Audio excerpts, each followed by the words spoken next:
మోకాల నొప్పులకు ఎటువంటి సర్జరీ లేకుండా ఎపియాన్ పెయిన్ క్లినిక్ అందిస్తున్న అత్యాధునిక చికిత్స.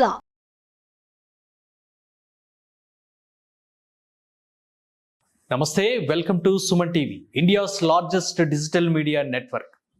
కంటి సమస్యలు ఇప్పుడు ఈ సమస్యలు చాలా మందిని వేధిస్తున్నాయి. ఒకప్పుడు పెద్దవారిలో చూసే ఈ కంటి సమస్యలు ఇప్పుడు వయసుతో సంబంధం లేకుండా ఈవెన్ చిన్నపిల్లల్లో కూడా సమస్యలు అనేవి ఎక్కువగా వస్తున్నాయి. అసలు ఈ కంటి సమస్యలు ఇంతగా అందరిలో రావడానికి గల కారణాలు ఏంటి? ఆ కంటి సమస్యల నుంచి మనం ఏ విధంగా మన కంటిని రక్షించుకోవచ్చు అనే అంశాలను అడిగి తెలుసుకుందాం. మనతో పాటు ఉన్నారు general consultant doctor Aditya Ranganath గారు. సార్ నమస్తే. సార్ నమస్తే సార్.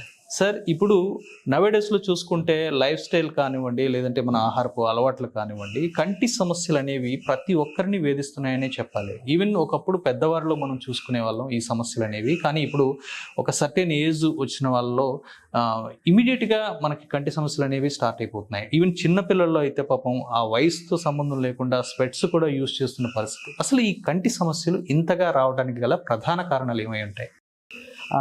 ఇదివరకు కంటి సమస్యలు చాలా కొద్ది మందిలో వచ్చేవండి చిన్నపిల్లల్లో.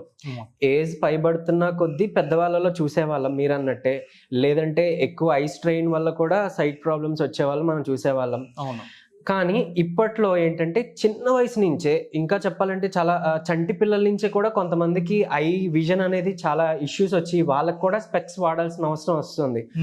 సో ఇదంతా ఏంటి అని అంటే, ఒకటి మాల్ న్యూట్రిషన్ అండి. అంటే ఫుడ్ ద్వారా మనకి వైటమిన్స్ సరిగ్గా అందాల్సిన వైటమిన్ ఏ కానీ వైటమిన్ డి కానీ అందకపోవడం వల్ల, లేదంటే ఇప్పుడు పుట్టుకతోనే కొన్ని డెఫిషియన్సీస్ ఉన్నప్పుడు, లేకపోతే జెనెటికల్గా కొన్ని ఇష్యూస్ ఉన్నప్పుడు కూడా ఈ కంటి మీద ప్రభావం వస్తుంది. వాళ్ళకి కూడా విజన్ లాస్ అనేది బై బర్తే ఉంటుంది. అయితే కొంతమంది పిల్లల్లో ఎదుగుతున్న దశలో ఈ ఐ సైట్ అనేది కొంచెం మందగించడం, లైక్ విజన్ అనేది కొంచెం కోల్పోవడం, స్పెక్స్ రావడం, లేదంటే కొంతమంది టోటల్గా విజనే కోల్పోయిన వాళ్ళు కూడా కొంతమంది ఉన్నారు. అంటే వాళ్ళకి ఏదైనా ఇంజరీస్ జరిగి నెర్వ్స్ ఏదైనా డ్యామేజ్ అయినప్పుడు, అలాంటప్పుడు మనం ఇవన్నీ చూస్తుంటాం. ఇప్పుడు అంతా మీకు తెలిసిందండి, అంతా డిజిటల్ అయిపోయింది. మనం ఎక్కువ స్క్రీన్స్ మీద ఆధారపడి ఉన్నాం. Direct person to person interaction కన్నా మనిషికి మధ్యలో ఒక స్క్రీన్ అడ్డుగోడ వచ్చేసింది. మన మొబైల్ స్క్రీన్స్ అనో ల్యాప్టాప్స్ సిస్టమ్స్ వాడుతుంటాం. అలాగే పిల్లలు ఆన్లైన్ క్లాసెస్ అని, లేకపోతే గేమ్స్ అని. సో వీటి వల్ల ఆ బ్లూ లైట్ అది ఏదైతే ఉందో మనకి అందులోంచి వచ్చే ఆ బ్లూ లైట్ అనేది కళ్ళకి చాలా ఎఫెక్ట్ చూపిస్తుందండి. అండ్ మనం కూడా నైట్ పడుకునే ముందు కూడా, కళ్ళు మూసే ముందు కూడా మనం చివరిసారిగా చూసేది మొబైల్ స్క్రీనే. సో దానివల్ల చాలా ఎఫెక్ట్ పడుతుంది. పిల్లల్లో కూడా అంతే. ఇంకొకటి, కొంతమంది పిల్లలు ఒకవేళ ఇంట్లోనే ఎక్కువ ఉండిపోవడం, లేదా ఇంటి నుంచి స్కూలు, ఇంకా స్కూల్ నుంచి ఇల్లు అని అలా లోపల మాత్రం ఇంటీరియర్లోనే ఎక్కువ గడిపేస్తూ, సన్లైట్ ఎక్స్పోజర్ లేని వాళ్ళు, పిల్లలైనా లేదా పెద్దలైనా కూడా సన్లైట్ ఎక్స్పోజర్ లేని వాళ్ళలో కూడా ఈ డిఫిషియన్సీ వచ్చేసి ఐస్ మీద చాలా ప్రభావం చూపిస్తుందండి. అదొకటి. సో దీని నుంచి ఇప్పుడు అంటే ఓన్లీ ఐసైట్ ఒకటే ప్రాబ్లం కాకుండా చాలా చాలా అంటే ఫిజికల్గా బాడీ మీద కూడా చాలా చాలా ఎఫెక్ట్స్ చూపిస్తుంది ఈ ఐసైట్ అనేది. ఎందుకంటే ఒకటి సైకలాజికల్గా, ఇప్పుడు కళ్ళు సరిగ్గా కనిపించట్లేదు అంటే చిన్నపిల్లల్లోనే భయం వచ్చేస్తుంది. అరే నాకేంటి ఇలా జరిగింది, నాకు దూరంగా ఉన్న బోర్డు కనిపించట్లేదు, లేకపోతే ఇప్పుడు స్పెక్స్ పెట్టుకున్నా కూడా కొత్తగా పెట్టుకున్నప్పుడు ఆ ఇబ్బంది ఒకటి ఉంటుంది. ఇదేదో ఒకవేళ అడిగేస్తే పడిపోతామేమో అన్నట్టు ఫీల్ అవుతుంటారు. ఇవన్నీ కూడా సైకలాజికల్గా కూడా ఎఫెక్ట్ చూపిస్తుంది. అరే నాకు కళ్ళద్దాలు వచ్చేసే, ఇంకా ఐసైట్ పెరిగిపోతుందేమో, పెట్టుకోపోతే ఇంకా పెరిగిపోతుంది, లేదా ఒకవేళ పెట్టుకున్నా నేను సరిగ్గా ఫుడ్ అది తీసుకోపోయినా కూడా పెరిగిపోతే ఫ్యూచర్లో ఇంకా సైట్ పెరిగిపోయి ఆ బుడ్డి కళ్ళద్దాలు వచ్చేస్తాయేమో అని కూడా చాలా మంది భయపడుతుంటారు. సరే, ఈ సమస్యల నుంచి మనం బయటపడాలంటే ఎటువంటి ప్రికాషన్స్ తీసుకోవాలంటారు? డెఫినెట్గా ఇది మన చేతుల్లో ఉందండి. మనం ప్రికాషన్స్ తీసుకుంటే ఐసైట్ రాకుండా కాపాడుకోవడమే కాకుండా వచ్చిన ఐసైట్ని కూడా, ఐసైట్ ఇష్యూస్ని కూడా మనం రివర్స్ చేసుకోవచ్చు. అవునా? ఖచ్చితంగా చేసుకోవచ్చండి. అంటే ఈవెన్ కళ్ళజోళ్ళు ఉన్న వాళ్ళు కూడా కొన్ని ప్రికాషన్స్, ఎక్సర్సైజెస్, డైట్లో చిన్న చిన్న చేంజెస్ చేసుకోవడం ద్వారా వాళ్ళు ఫ్యూచర్లో ఐవేర్ ఆ కళ్ళద్దాల నుంచి కూడా విముక్తి పొందే అవకాశం ఖచ్చితంగా ఉందండి. కానీ కొంచెం టైం పడుతుంది, దీనికంటే ఒక ప్రాసెస్ ఉంది. అది మనం చేస్తే కనుక ఖచ్చితంగా దీని నుంచి బయటపడవచ్చు. అయితే ఇప్పుడు దాని గురించి నేను చెప్తాను అసలు ఏం చేయొచ్చు అని. ఒకవేళ ఐ సైట్ ప్రాబ్లం మనకి మొదలైంది, విజన్లో కొంచెం బ్లర్గా ఉంది అలా అనుకుంటే కనుక, పెద్దవాళ్ళలో అయితే మేబీ ఒకవేళ ఏమైనా డయాబెటీస్ షుగర్ ఏమైనా ఇష్యూస్ ఉన్నా అలాంటి వాళ్ళు ఒకసారి చెక్ చేయించుకోవాల్సి ఉంటుంది. ఖచ్చితంగా ఒకసారి ఐ హాస్పిటల్కి వెళ్ళి స్పెషలిస్ట్తో చెక్ చేయించుకోండి. పిల్లలైనా సరే పెద్దలైనా సరే దీనికి నెగ్లెక్ట్ అయితే చేయొద్దు. ఎందుకంటే రోజులు గడిచే కొద్దీ లోపల ప్రాబ్లం ఏంటుందో తెలుసుకోకపోతే అది చాలా ఎక్కువ ఎఫెక్ట్ పడే అవకాశాలు ఉంది. అదే అంటే పెరిగి ఒకేసారి సడన్ గా పెద్ద ప్రాబ్లంగా బయటపడుతుంది. అప్పుడు మళ్ళీ మనం బాధపడాలి. కాబట్టి స్టార్టింగ్ స్టేజ్లో ఉన్నప్పుడు ఒకసారి వెళ్ళి అది సైట్ ప్రాబ్లం మాత్రమేనా, విజన్ ప్రాబ్లం మాత్రమేనా, లేదా ఐ లోపల ఇంకేదైనా ప్రాబ్లం ఉందా, అంటే నెరోస్ ప్రాబ్లం ఏముందా, లేకపోతే ఐ బాల్లో కానీ కార్నియాలో కానీ రెటీనాలో కానీ వీటిలో ఏమైనా ఇబ్బందులు ఉన్నాయా అనేది చెక్ చేయించుకోవడం మంచిది. సో హాస్పిటల్కి వెళ్తే వాళ్ళు డెప్త్గా చెక్ చేస్తారు. సో వన్స్ అది క్లియర్ అయ్యిందంటే మనం దానికి తగ్గ ట్రీట్మెంట్ ఏంటో తీసుకోవడానికి అవుతుంది. కానీ తెలియనంత వరకు మనం ఏం చేయలేం కదా. సో ప్రయర్గా ఒకసారి విజిట్ చేసి తెలుసుకోవడం ఇంపార్టెంట్. అండ్ సరే వెళ్ళారు, పలానా ఒక డాక్టర్ మీకు దానికి తగ్గ medicine tablets or eye drops లేకపోతే ఐవేరో ఏదో ఇచ్చారు. సరే ఎలాగో ఇచ్చారు, ఇది వేసుకున్నాం సరిపోతుంది కదా అని వదిలేకుండా మీ వంతుగా మీరు చేయాల్సిన కొన్ని ఉన్నాయి. అదేంటి ఇప్పుడు నేను చెప్తాను, అవి పాటిస్తే ఖచ్చితంగా దీని నుంచి బయటపడొచ్చండి. సో ఏం చేయొచ్చు, మనకి మన లాలాజలం అంటే మన ఉమ్ము ఉంటుంది కదా, సెలైవా.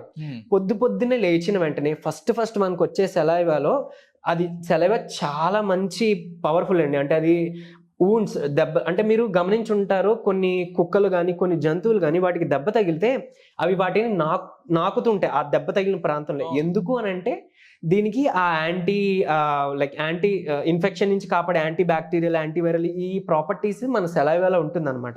సో అవి హీల్ అవ్వడానికి యూజ్ అవుతుంది అన్నట్టు. సో ఇదే సెలైవా మనం తీసుకొని కాటుక పూసుకున్నట్టు కళ్ళ కింద కాటుకలా పూసుకుంటే గనక విత్ ఇన్ ఒక 15 days అండి, జస్ట్ 2 వారాల్లో మీ ఐసైట్ ఇంప్రూవ్ అవ్వడం మీరే గమనిస్తారు. సో మీ ఐ విజన్ అనేది దీనివల్ల పెరిగే ఛాన్స్ ఖచ్చితంగా ఉందండి. ఎవరైతే ఈ ఇబ్బంది పడుతున్నారో ట్రై చేసి చూడండి, విత్ ఇన్ 2 weeksలో మీకే ఆ చేంజ్ చాలా బాగా కనిపిస్తుంది. అలానే ఇంకొకటి, నెయ్యి, మంచి ఆవు నెయ్యి దొరికితే, అంటే బయట చాలా దొరుకుతూనే అందులో అడల్టరేషన్స్ అంటే కల్తీ జరిగిపోతుంది కాబట్టి కొంచెం కేర్ తీసుకోండి. మంచి ఆవు నెయ్యి దొరికితే, ప్యూర్గా దొరికితే మరీ మంచిది. సో ఆవు నెయ్యి తీసుకొని ఒక 2 చుక్కలు, అంటే ఇరు కనులు, అంటే ఒక కంట్లో 2 చుక్కలు, ఈ కంట్లో 2 చుక్కలు, అలా 2 కంటుల్లో కూడా 2 చుక్కలు చెప్పిన నెయ్యి నైట్ రాత్రి పడుకునే ముందు వేసుకొని ఇంకా స్లీప్లో పడుకుపోవచ్చు. దీని ద్వారా కూడా మీ ఐ విజన్ పెరుగుతుంది, ఐ హెల్త్ కూడా మీకు చాలా ఇంప్రూవ్ ఉంటుంది, ఖచ్చితంగా పనిచేస్తుంది. అలానే ఇదే నెయ్యిని మీరు మీ నాభి బొడ్డు అంబ్లికస్ అంటాం కదా, ఆ బొడ్డులో కూడా వేసుకోవాలి. నైట్ ఒక 4 drops అలా వేసుకోండి. ఈ బొడ్డులో ఎందుకు వేసుకోవడం అంటే బొడ్డుకి కంటికి ఏంటి సంబంధం అని మీకు డౌట్ రావచ్చు. మన బొడ్డు నుంచి మన బాడీ టోటల్ గా కనెక్షన్ ఉంటుందండి. ఈవెన్ ఫేస్, ఐస్, హెడ్ వీటికి కనెక్షన్స్ ఉంటాయి. సో బొడ్డులో మనం నూనె వేయడం ద్వారా, నెయ్యి వేయడం ద్వారా మనకు ఐసైట్ ఇంప్రూవ్ అయ్యే ఛాన్స్ ఖచ్చితంగా ఉంది. అండ్ ఈ నావల్ ఆయిలింగ్ అంటాం, అంటే ఒక్కొక్క ప్రాబ్లంకి ఒక్కొక్క డిఫరెంట్ ఆయిల్స్ అలా ఉంటాయి. కొన్నిటికి కోకోనట్ ఆయిల్, కొబ్బరి నూనె వాడతాం, కొన్నిటికి ఆముదం వాడతాం.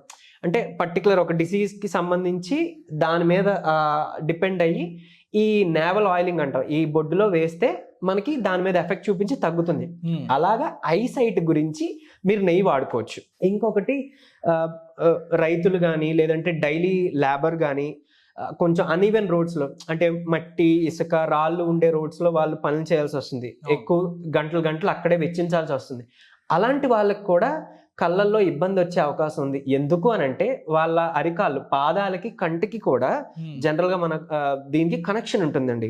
సో ఎప్పుడైతే అన్ఈవెన్ సర్ఫేసెస్ మీద ఎక్కువ వర్క్ చేస్తున్నారో లేదా నడుస్తున్నారో అక్కడ నుంచి ఉండే కనెక్షన్స్, నెర్వ్ కనెక్షన్స్ అవి కూడా మనకి కొంచెం ఇష్యూస్ వచ్చి, అంటే లైక్ డ్యామేజ్ అయ్యి మనకి ఐస్ అనేవి డ్యామేజ్, ఐస్ ఇష్యూస్ వచ్చే అవకాశాలు ఉన్నాయి. కాబట్టి మీరు ఒకటి చేయొచ్చు, అరికాళ్ళకి రోజు ఏదో ఒక పూట అట్లీస్ట్ మంచి కొబ్బరి నూనె తీసుకొని అరికాళ్ళకి పట్టించి, అంటే రాసి మధ్యాహ్నాలు ఒక 5 minutes, ఒక 10 minutes రాస్తే అక్కడ ఉండే పాయింట్స్ ఓవరాల్ గా, అంటే పాదం కింద మనకి ఓవరాల్ గా బాడీలో ఉన్న ఆర్గన్స్ అన్నిటికి కూడా అక్కడ కనెక్షన్స్ ఉంటాయండి. Heart, kidney, liver, ice, so ఇవన్నీ కూడా మనకి ఫూట్ అరికాల పాదాల కింద మనకి కనెక్షన్స్ ఉంటాయి. సో దాన్ని మనం యాక్యుపంక్చర్ చేసేటప్పుడు కూడా అది యూస్ చేస్తారనమాట. ఆ పాయింట్ దగ్గర ప్రెషరైజ్ చేయడం ద్వారా మనకి యాక్టివేట్ అయ్యి ఆ పర్టికులర్ ఆర్గాన్ అనేది హీల్ అవుతుంది. సో కళ్ళకు కూడా ఇలా పనిచేస్తుంది. సో కొబ్బరి నూనె అరికాలకు రాయడం ద్వారా కళ్ళు సైట్ పెంచుకోవచ్చు. ఓకే.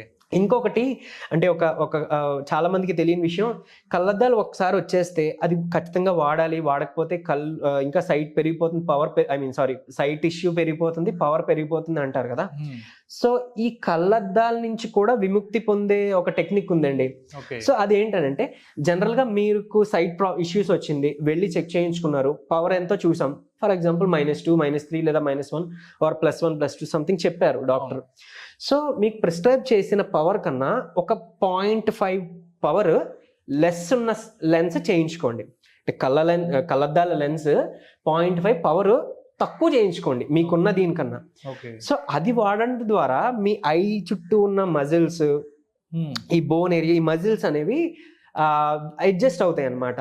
సో దాని ద్వారా మీ ఐసైట్ అనేది మళ్ళీ లైక్ రివర్సల్, అంటే సైట్ ఇష్యూ ఏదైతే ఉందో అది రివర్స్ అవ్వడం మొదలవుతుంది. మీకున్న పవర్ కన్నా తక్కువ పవర్ వాడితే సో ఆ పవర్కి అడ్జస్ట్ అవ్వడం మొదలవుతుంది. ఆ తర్వాత మీరు కొంతకాలం తర్వాత మళ్ళీ దీనికి అలవాటు పడ్డాము, బాగుంది అన్నాక మళ్ళీ లెన్స్ అనేది చేంజ్ చేసుకోవాలి, మళ్ళీ ఇంకొక 0.5 తగ్గించుకోవాలి, మళ్ళీ ఇంకొక 0.5 ఆఫ్ పవర్ తగ్గించుకుంటూ వస్తే కొద్ది కాలానికి మీరు కళ్ళద్దాలు కూడా తీసేసి చక్కగా చూసే అవకాశం ఉంది. అంటే అలాంగ్ విత్ అంటే మీ డైట్ కూడా చాలా ఇంపార్టెంట్. వైటమిన్ ఈ రిచ్ ఉన్న ఫుడ్, వైటమిన్ డి రిచ్ ఉన్న ఫుడ్ తీసుకుంటూ ఉండాలి. మనం బ్యాలెన్స్డ్గా ఈ డైట్ తీసుకుంటే మిల్క్, ఎగ్స్, ఎగ్లో కూడా మళ్ళీ యోక్, ఆ చందమామ అంటాం కదా, ఎగ్ యోక్తో పాటు తీసుకుంటే మనకు వైటమిన్ డి కానీ వైటమిన్ B12 కానీ ఇవన్నీ మనకి చేరుతాయండి.